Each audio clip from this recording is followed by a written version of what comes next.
Jordan Peterson, academic, controversial proponent of political opinion, best-selling author and self-help guru. His rise to prominence and to both national and international fame has been a rocky one. He has been tarred with the label of alt-right, compared to Hitler and Milo Yiannopoulos, called a transphobic bigot, sexist, and he remains under constant attack from academia and media alike for his views. Conversely, by his fans he has been described as a saviour of sorts, providing answers to the meaning of life, an agent of good conduct, of moral virtue, and of being. Most, if not all, of the smears directed against the man are made in bad faith, stemming from a crippling misunderstanding of his ideals, principles, and indeed his opponents. So, what is his message?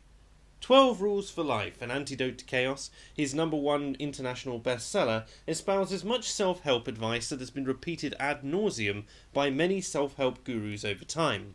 Stand up straight and put your shoulders back. Treat yourself like you deserve to be helped. Make friends with good people. Set your house in order, to name but a few. Seems like fairly self-evident advice to anyone with a modicum of parenting or education.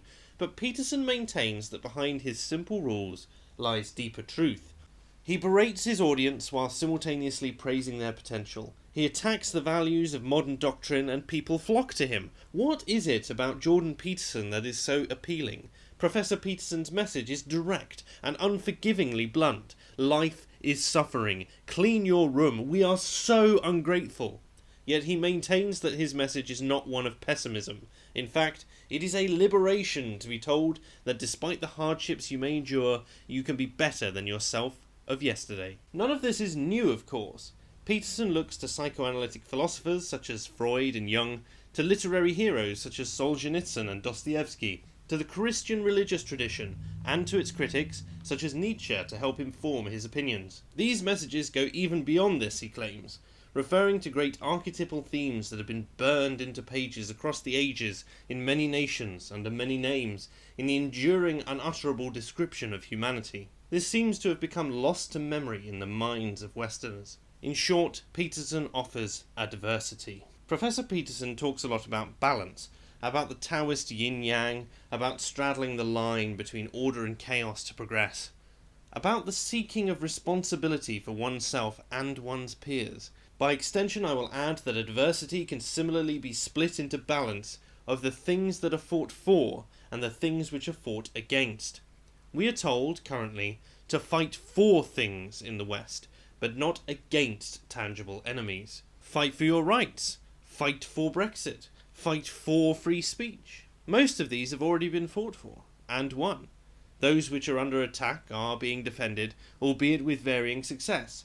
We live in a time of unprecedented peace and prosperity. The West is not at war with anyone in particular at present. Communities do not have to fight against nature's danger. Starvation, dehydration, exposure. These problems have been minimized to great extent in the West. That is not to say we do not experience mental hardship. Depression abounds, and people feel adrift in a meaningless abyss. No, instead we are told to fight against the patriarchy, something Peterson detests, or the system, or racism, or Islamophobia. Vague, monstrous, personal things that do not really impact our lives in a measurable way. Once you have eliminated any unwarranted prejudice within yourself, you are then told that instead you have internalized whatever ism to such an extent that you will never go free of it, something which we are told is a product of our unconscious, unknowable biases. This is not a satisfactory, measurable, or compelling narrative to enslave oneself to. In fact, it drives people to live in fear of what they are doing, ashamed of being an accidental or unwilling proponent of some pernicious doctrine. Still, the need for an enemy to fight against persists, and members of society go looking for adversity and will create these constructs to be in opposition to, even if they do not, in fact, exist. Jordan Peterson takes the human need for adversity and conceptualizes part of it as the idea of you with a capital Y.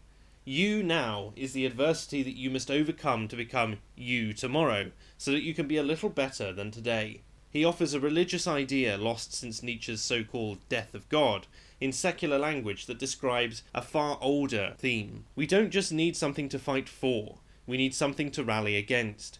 Everyone knows that life can be hard, but most of us don't experience real hardship in the daily grind.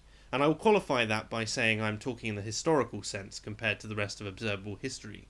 Some do, of course, but most do not. For most, it is simply monotonous and grinding. Peterson gives people an enemy that is enduring, an enemy that will stay with you for your entire life, an enemy where the value in overcoming it benefits you immensely and provides yet more challenges as time progresses. Secondly, Peterson acknowledges the world, and life by extension, as being a hard and unforgiving place. As cushy as our lives are in the West, death comes to us all, money comes and goes, empires rise and fall, family strife appears and disappears. Be grateful, he says, for the things that have conspired to bring you into existence, for the sacrifices that mean you have lights to turn on and that work day by day.